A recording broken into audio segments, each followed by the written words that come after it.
কাপড়ে তো বিম বাজাচ্ছে। না, এটা হতে পারে না। না, আমি আমার আসল রূপে আসতে চাই না।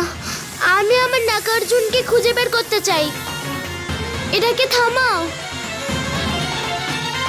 হে মহাদেব, আমায় সাহায্য করুন, এই অবস্থা থেকে আমায় রক্ষা করুন।